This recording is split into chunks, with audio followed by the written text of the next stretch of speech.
Last Halloween, I was house sitting for my parents. I'm 24, and they'd gone out of town for the weekend, leaving me to take care of the house and the dog. They live in a quiet suburb outside Chicago, so I thought I'd enjoy the peaceful break from my usual city life. I figured I'd spend the weekend binging horror movies, eating junk food, and relaxing. The first night was uneventful. Around 11 p.m., I decided to call it a night. I locked the doors, checked the windows, and climbed into bed. I was just starting to fall asleep when I heard a faint thud coming from the basement. At first, I ignored it. My parents' house is old, and I figured it was just the wind or the water heater making noise. But then I heard it again, this time louder, like something heavy had been knocked over. My dog, Max, perked up his ears and let out a low growl. "Calm down, Max," I whispered, trying to reassure both of us. Still, I couldn't shake the feeling that something wasn't right. I grabbed my phone and flashlight, trying to summon enough courage to check the basement. I opened the door to the basement stairs and called out, "Hello? Is someone down there?" Silence. I took a deep breath and started down the creaky wooden stairs. The basement was dimly lit by a single flickering bulb, casting long shadows across the walls. The air was cold, and the smell of damp concrete filled my nose. At first, everything seemed normal, just the usual clutter of old furniture, boxes, and holiday decorations. But as I scanned the room, something caught my eye. Muddy footprints leading from the small basement window to the far corner. My heart dropped. The window was cracked open, barely big enough for someone to crawl through, but the footprints were fresh. My flashlight trembled as I followed the trail. That's when I heard it, a faint rustling sound coming from behind an old shelf. My throat went dry. "Who's there?" I managed to choke out. No response. I crept closer, gripping my flashlight like a weapon. Suddenly, a figure darted out from behind the shelf, a man, disheveled and wild-eyed. Before I could react, he lunged at me, knocking me backward. I screamed and swung the flashlight, hitting him on the shoulder.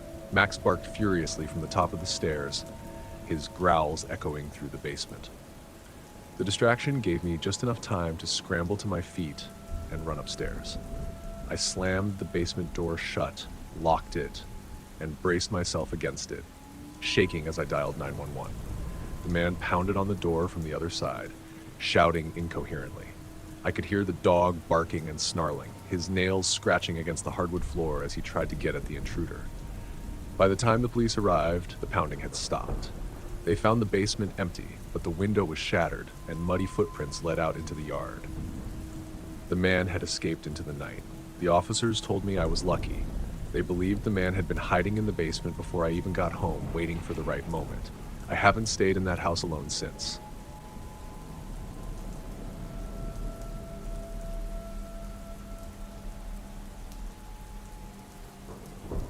A few months ago, I moved into a small apartment in Denver. It was my first place on my own, a cozy one-bedroom in an older building.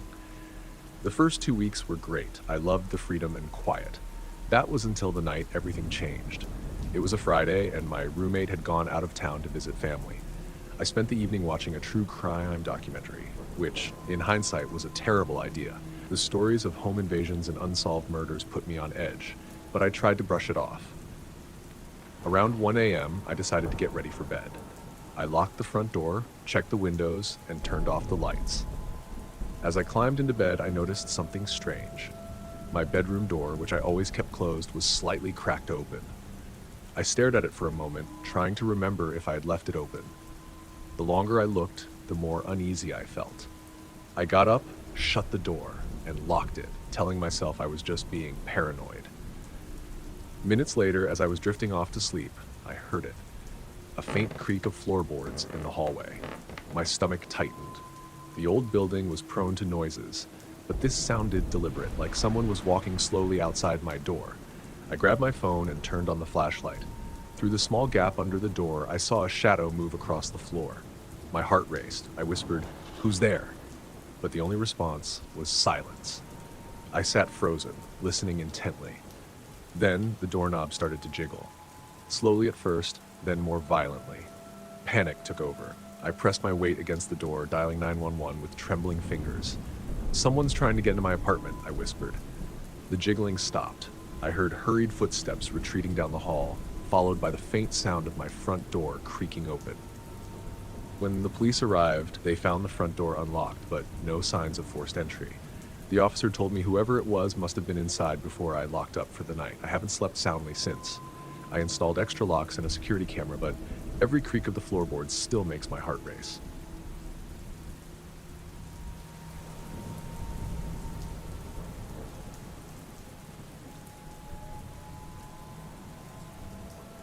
Last summer, I stayed home alone while my parents went on vacation. Their house is in the countryside, surrounded by woods and rolling hills. It's beautiful during the day, but at night, the darkness is suffocating. The first night, everything was fine. I spent the evening binge watching shows and scrolling through my phone. Around 10 p.m., I locked up the house and settled into the living room to watch one last episode before bed. That's when I heard a faint tapping sound. At first, I thought it was a tree branch brushing against the window, but the sound was too rhythmic. Tap, tap, tap. I muted the TV and listened. The tapping came again, louder this time. Slowly, I approached the window, my heart pounding. I pulled back the curtain, but all I saw was the dark expanse of the yard. I told myself it was the wind and returned to the couch. But moments later, the tapping moved to a different window, this time in the kitchen.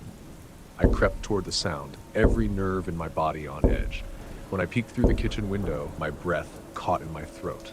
A face was staring back at me. It was pale, almost ghostly, with sunken eyes and a slack, expressionless mouth. The person didn't move, didn't blink. They just stared. I stumbled back, knocking over a chair. By the time I looked again, the face was gone. Panicked, I locked every door and window and grabbed a kitchen knife. I called my neighbor, who came over with his dog. Together, we searched the yard but found no footprints, no signs of anyone. I spent the rest of the night in my parents' room with all the lights on. Every time I closed my eyes, I saw that face. The rest of the week, I couldn't shake the feeling that someone was watching me. I still don't know who or what I saw that night, but I've never stayed in that house alone again.